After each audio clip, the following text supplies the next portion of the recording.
Text, First Epistle of John 2:15-17. Love not the world, neither the things that are in the world.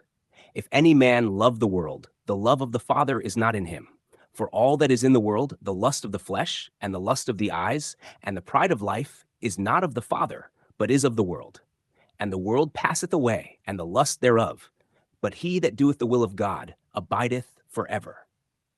The apostolic voice in this passage speaks within a very specific covenantal horizon.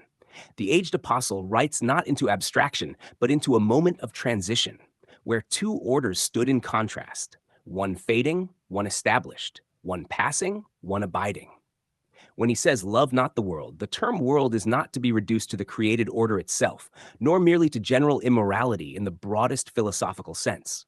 Rather, it points to a system, an arrangement of life, identity, and righteousness that stood in opposition to the revelation of the Father in the Son.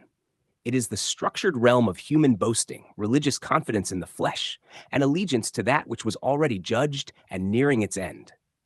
This world carried with it its own defining characteristics. The apostle names them: the lust of the flesh, the lust of the eyes, and the pride of life. These are not random moral categories, but descriptions of a way of being rooted in self-derived life. The flesh seeks its own validation. The eyes pursue what appears desirable and sufficient. The pride of life boasts in standing, status, and possession. Together, they form a complete picture of humanity attempting to establish itself apart from the Father's completed work. John does not present these as neutral tendencies, but as that which is not of the Father. Their origin is entirely outside the life that comes from him. They belong to a realm that operates independently of divine life, a realm that measures itself by what is seen, attained, and maintained by human effort. The statement that follows brings clarity to the nature of that realm. The world passeth away.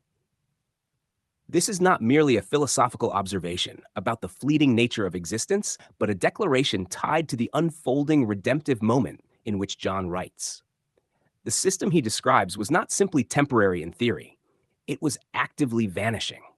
Its structures, its identity markers, its claims to permanence were already under divine sentence and moving toward their dissolution.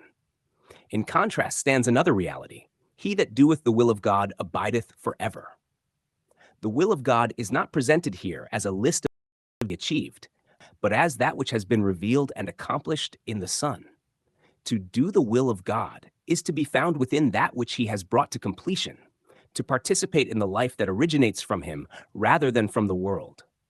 Thus, two abiding principles are set side by side, one that is passing and one that remains. The passing realm is defined by desire rooted in lack, by sight that seeks fulfillment in what is external, and by pride that grounds identity in what can be possessed or claimed. The abiding reality is defined entirely by what comes from the Father, life that is not self-generated, not sustained by effort, and not subject to decay. The contrast is absolute. One cannot draw from both sources, for they are not merely different in degree, but different in origin. To love the world, in John's language, is to align oneself with that entire system of self-derived life. To be in the love of the Father is to exist within a different order altogether, one that does not arise from human striving, but from divine accomplishment. The apostles' words, therefore, are not a call to modify behavior within the old system, but a declaration of the incompatibility between two realms. One is characterized by passing desire, the other by enduring life. One is rooted in what is seen and sought, the other in what has been given and revealed. And so the passage stands as a witness to a decisive contrast, that which was already fading in John's day and that which abides without end.